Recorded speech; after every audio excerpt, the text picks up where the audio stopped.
ओम शांति। Good morning. त्याग series में आज हम देखते हैं पार्ट 5।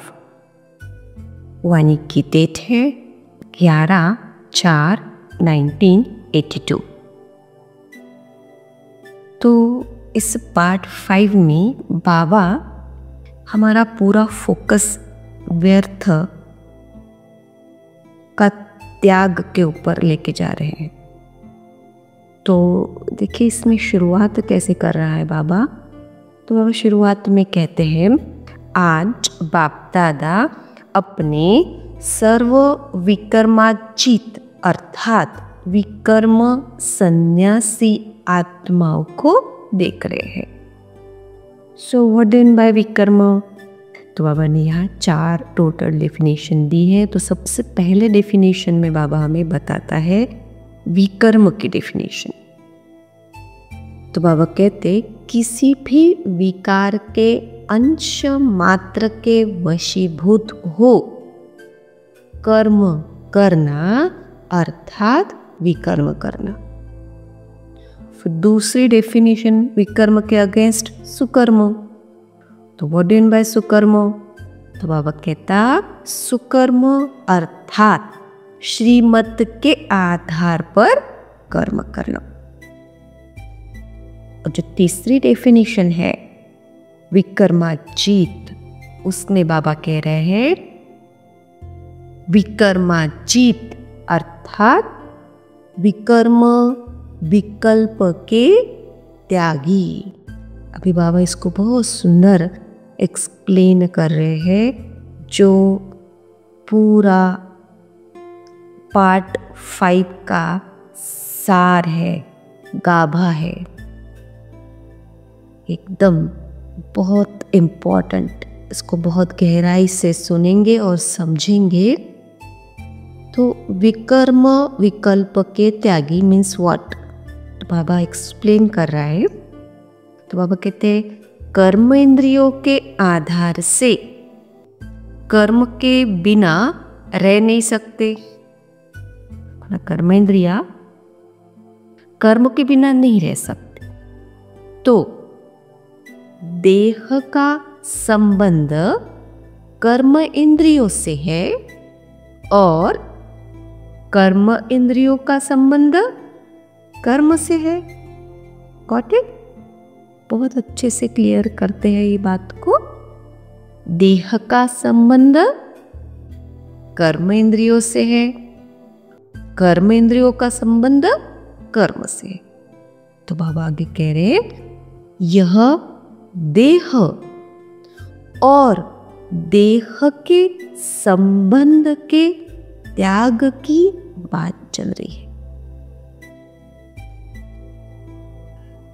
We can't stop कर्म इंद्रिया, we can't stop कर्म, बट ये जो संबंध है, जिस संबंध के आधार से आत्मा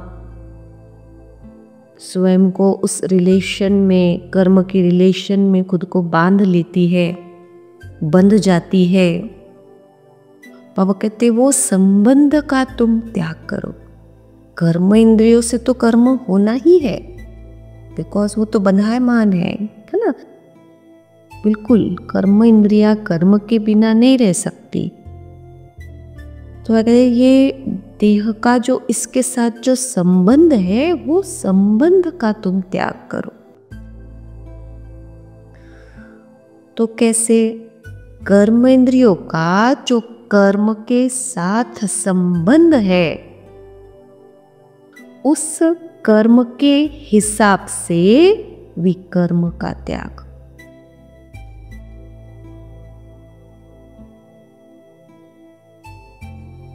विकर्म के त्याग बिना सुकर्मी व विक्रमाजीत बन नहीं सकते। तो बाबा यहाँ ये बात बहुत अच्छे से क्लियर कर रहा है कि कर्म इंद्रियां कर्म से बंधायमान है। आत्मा को सिर्फ देह का जो संबंध है इस कर्मेंद्रियों से उस संबंध का त्याग करना है। देह का जो इस कर्म इंद्रियों से संबंध है, उस संबंध का त्याग। जैसे पाठ में शरीर का दूसरे शरीरधारी पाठधारी से माँ का संबंध, बहन का संबंध, भाई का संबंध, तो वो पार्ट तो प्ले होगा, बट वो संबंध का त्याग कि मैं माँ नहीं, मैं बहन नहीं, मैं भाई नहीं, मैं तो एक निराकार आत्मा। ये सारे संबंध परमात्मा के साथ, तो ये है संबंध, देह का संबंधों से त्याग। ऐसे ही बाबा कहते हैं जो देह का संबंध कर्म इंद्रियों से है, कर्म इंद्रियों से जो भी कर्म हो रहा है, चाहे अच्छा हो चाहे बुरा हो, उससे मेरा कोई संबंध नहीं है, उस संबंध का त्याग। तो फिर नेक्स्ट चौथी डेफिनेशन है त्याग की। उसमें बाबा हमें बताता है कि व्यर्थ अर्थात साधारण कर्म, बोल, समय, इसका भी त्याग कर सदा समर्थ, सदा अलौकिक अर्थात पद्मा पदम भाग्यवान बनो। तो इसमें बाबा हमको याद दिला रहा है कि हम कौन हैं। बाबा कहते हैं तुम आत्माओं, ब्राह्मण आत्माओं का विश्व के मंच पर हीरो हीरोइन का पार्ट है।